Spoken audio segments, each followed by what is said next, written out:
Monsieur le président, monsieur le ministre, messieurs le rapporteur, mes chers collègues, dans notre pays, les homicides sont en hausse, les coups et blessures volontaires ainsi que les violences sexuelles connaissent une très forte augmentation. Ces constats, dressés par le ministère de l'Intérieur pour l'année 2020, doivent nous alarmer. Délinquance du quotidien ou grande criminalité, l'enjeu de la sécurité de notre pays est majeur pour nos concitoyens.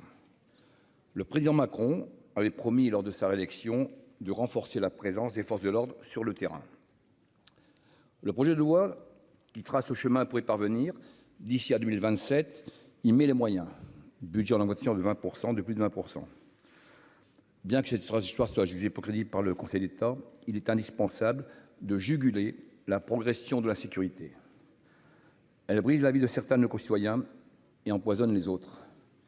L'insécurité met en péril le pacte républicain.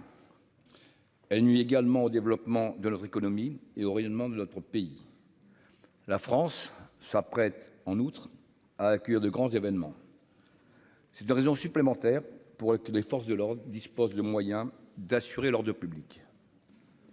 Notre groupe est en faveur de cette augmentation de budget. Parallèlement à celui de la justice, l'État doit être en mesure d'assurer ses missions régaliennes. Il s'agit en effet de ses missions les plus essentielles. Les fonds prévus pour les forces de l'ordre serviront notamment à augmenter les effectifs. C'est une très bonne chose. Je souhaiterais plus particulièrement évoquer deux sujets concernant les effectifs. Le premier est celui du zonage des interventions en zone gendarmerie.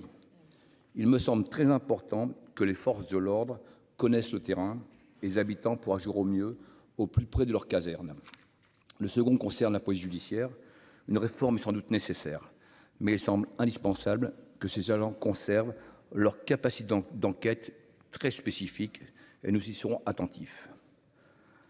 La problématique des effectifs ne doit pas par ailleurs masquer celle des équipements et des installations vétustes. Il est grand temps d'inverser cette tendance et de les orienter. Je sais que c'est le cas, c'est parti pour.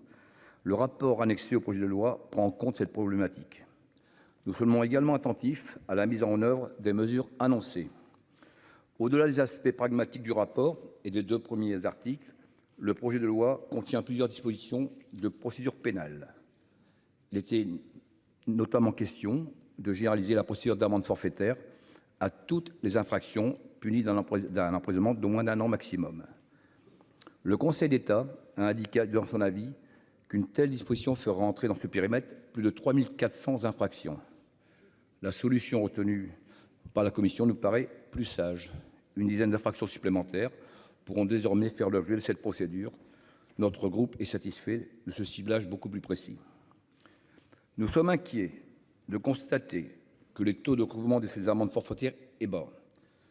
Pour usage de stupéfiants, fer de lance de cette procédure, le taux était inférieur à 50% en 2021. Dans ces conditions, il nous paraît important d'améliorer ce recouvrement de cette amende. Le texte prévoit également la création de la fonction d'assistant d'enquête. Ce personnel sera chargé de réaliser leurs tâches administratives qui éloignent les policiers du terrain. Amende forfaitaire et assistant d'enquête sont donc deux des symptômes d'un mal plus profond. De 2008 à 2022, le code de procédure pénale est passé de 1700 articles à 2400 articles. La complexification des procédures rend plus difficile le travail des policiers, des magistrats et des professionnels du droit. Cette complexification est également porteuse de risques pour nos concitoyens, qu'ils soient mis en cause ou victimes. L'inflation normative doit être jugulée, les procédures doivent être scrupuleusement simplifiées, la fusion des cadres d'enquête pourrait y contribuer. Les États généraux de la justice ont rappelé la nécessité de conduire une telle étude d'impact sur la faisabilité et l'opportunité d'une telle fusion. Il faut y procéder sans attendre. Les mesures contenues dans ce projet de loi sont nécessaires. Notre groupe, comme beaucoup dans cet hémicycle, soutiendra son adoption.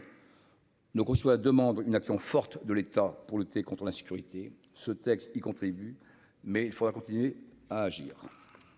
Merci, cher collègue.